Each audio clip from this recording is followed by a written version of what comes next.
Lembang nggak? Pernah. Dengarnya dari mana sesar? Dari guru geografi. Belum pernah sih Mbak.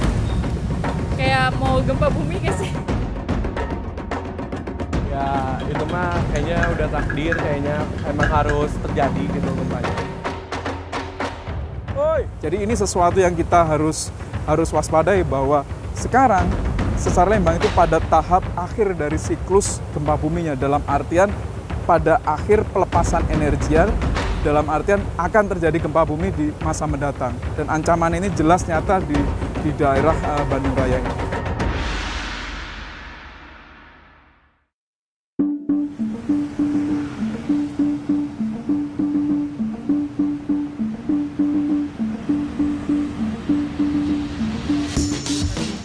Selamat pagi, kami dari Pusat Studi Gempa Nasional Pokja Geologi. Kami hari ini akan melakukan survei dan kunjungan penelitian lokasi sesar Lembang di kilometer 6 di daerah Ngamprah.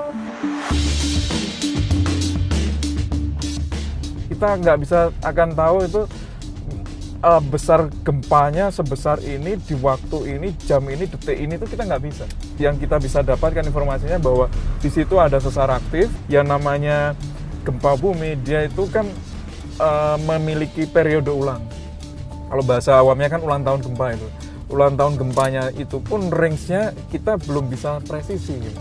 Kayak yang Palu Koro kan 130 tahun. Kalau sesar Lembang ini kan kita antara 170 sampai 670 tahun kan. Range-nya kan panjang sekali tuh. Makanya kalau saya ditanya kapan akan terjadi gempa, bisa 100 tahun lagi, bisa 50 tahun lagi, bisa 5 tahun lagi, bisa besok.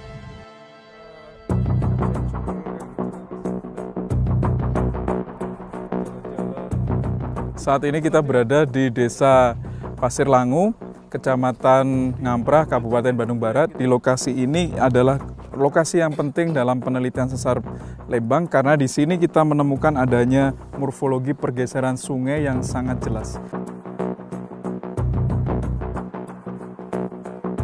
Saat ini kita berada di jalur sesar Lembang di kilometer 5,5. Dan kita berada di dasar Sungai Cimeta, dan di sini ada bukti adanya sesar Lembang ini. Jadi di sisi sebelah kanan saya ini, dia ini adalah unit satuan breksi, kemudian lavanya ini dia terputus.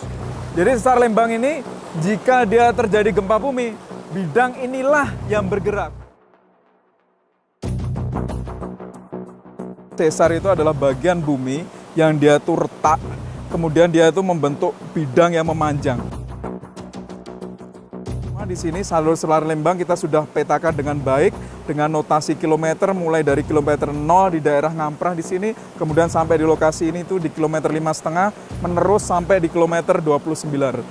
29 kilometer itu capable bisa menghasilkan gempa bumi magnitud antara 6,5 sampai 7 skala momentum gempa bumi.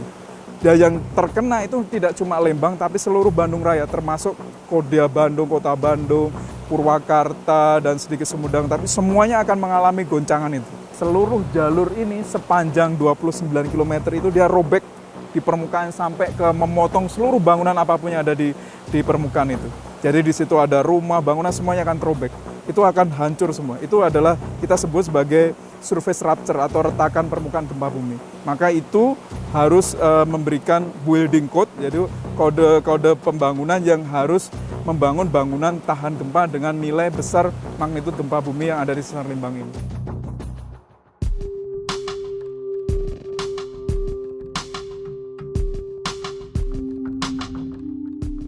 Pada prinsipnya gempa tidak pernah membunuh. Yang membunuh adalah bangunannya yang roboh. Jadi kritikal adalah membangun bangunan yang tidak roboh. Artinya bangunan tahan gempa. Dari sisi engineering kita rencanakan secara baik, kita laksanakan secara baik, kita awasi secara baik, maka bangunan aman.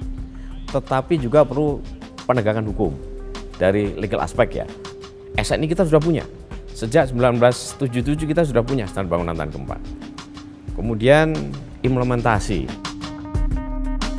Saya kalau bicara rumah, gedung, itu kita bicara sistem. Ya. Sistem itu kan tadi saya sebut misalkan ada rangka, balok, kolom, dan komponen lainnya lantai. Ya. Kalau kita pakai kayu, ya betul, ya dia ringan, semakin ringan tentunya beban gempanya nanti akan yang diterima energinya kan kecil. Walaupun ringan, ya tetap dia akan rubuh.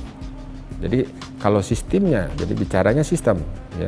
Kalau sistemnya struktur, konfigurasi strukturnya atau rangkaian dari detail sambungan-sambungan koneksi hubungan antara balok dan kolom dengan lantainya tidak benar, ya pasti akan roboh. Saat ini kita berada di kilometer 18 Sesar Lembang, jadi tepatnya kita di atas Gunung Batu. Kalau prinsipnya kita hidup dengan ancaman sesar aktif Sesar Lembang itu kita harus hidup membangun kota dengan ancaman itu nomor satu yang terdepannya. Survei structure sepanjang jalurnya itu jarak 15 meter kalau kita mengikuti standarnya Amerika, 15 meter kiri kanan berarti total 30 meter itu tidak boleh dibangun bangunan apapun. Tetapi dimanfaatkan untuk jogging track, untuk ladang itu tidak ada masalah. Tapi untuk bangunan-bangunan sekolah, rumah tinggal itu jelas tidak boleh. Terus kemudian goncangannya itu pemerintah harus membangun dan mengajarkan ke masyarakat membangun bangunan tahan gempa. Itu harus. Dari pemerintah juga sudah melakukan upaya-upaya untuk mengingatkan dan termasuk kita sedang mempersiapkan sebuah cetak biru yang namanya West Java Resilient Culture Blueprint. Jadi cetak biru ketangguhan masyarakat Jawa Barat terhadap kebencanaan. Karena mengingatkan masyarakat untuk pindah saja di zona-zona yang tidak seperti Sesar Lembang itu rata-rata menolak kira-kira begitu. Jadi butuh waktu untuk mengingatkan.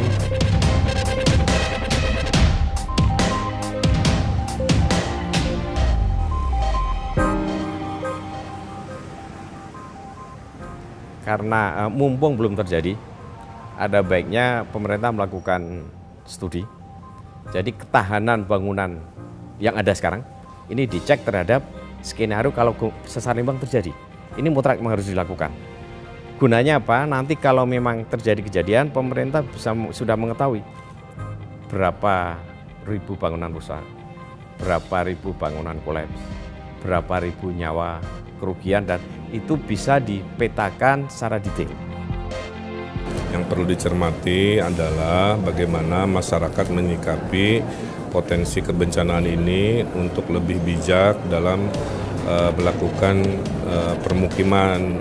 Jadi jauhi patahan tersebut sebisa mungkin, kan begitu ya. Jangan sampai nanti menyesal gara-gara tidak pakai ilmu mendapatkan kebencanaan yang seharusnya bisa dihindari.